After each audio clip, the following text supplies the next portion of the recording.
Right, this is the STRICH wooden guitar stand for multiple guitars.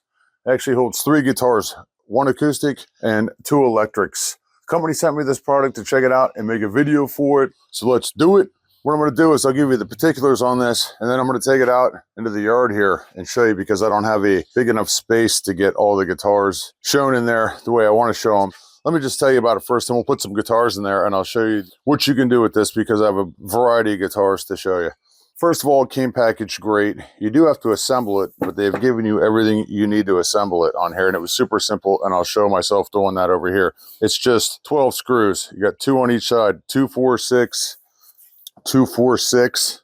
These are Allen wrench screws, and they've given you the Allen key. I like to use my own stuff, but they've given you everything you need to assemble it in case you don't have an Allen wrench for it. It's got padding already on here, and they've given you these 2 little spacers that you can add in here. And I've got a classical guitar that fits in here, but I also have a giant acoustic bass where I need to remove this to fit it in here, and it actually works good. It's a good design. You can see it's this mahogany color. It weighs just under 2 pounds, so it's easy enough to transport. As you can see, it's about 8.5 inches wide and about 16.5 inches long, and we're about 9 inches tall at the tallest point right here. So it doesn't take up hardly any space at all. All right, the first thing I want to point out is that the shape matters. If you have a regular, like standard Stratocaster shape, it sits in there pretty good. But if you have something odd shaped, slightly shaped differently, like this jazz bass, for instance, you can see if I were to set it in the middle position, it kicks off to the side, which is fine. But I can also just kind of adjust it that way right there and set it up straight if that's what I'm after.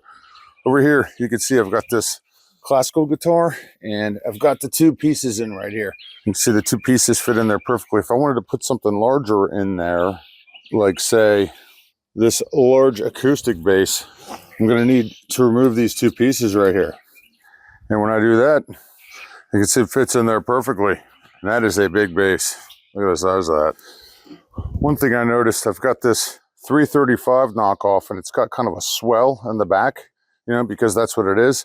When I go to set that in here, because of the shape of the guitar, it fits in there, but it wants to lean forward. So if I wanted to use a 335 in this particular unit, I'd have to put it in the first slot knowing it's going to lean forward. But it holds up good even without anything else in there weighing it down. Just something I noticed. Check it out. Mini headless flying V vase sits in there in the 2nd and 3rd slot just fine. So this is going to work perfect with standard shaped guitars, Les Pauls, Stratocasters. Even this jazz shape fits in there good. Like I said, you just have to center it a little different. I've got a smaller profile flying V that sits in here. It works with this classical guitar, which is a sort of a standard thinner sized acoustic. It also works with large size acoustic guitars. It's a nice little unit that'll look nice anywhere. It's lightweight, it's easy to transport. I've got it on carpet in between my couch and a little table, so it keeps everything organized. It keeps it from getting beat up. And you could even use this on stage if you wanted to. It's super easy to transport. Very nice. I like it. It's going to come in handy around here.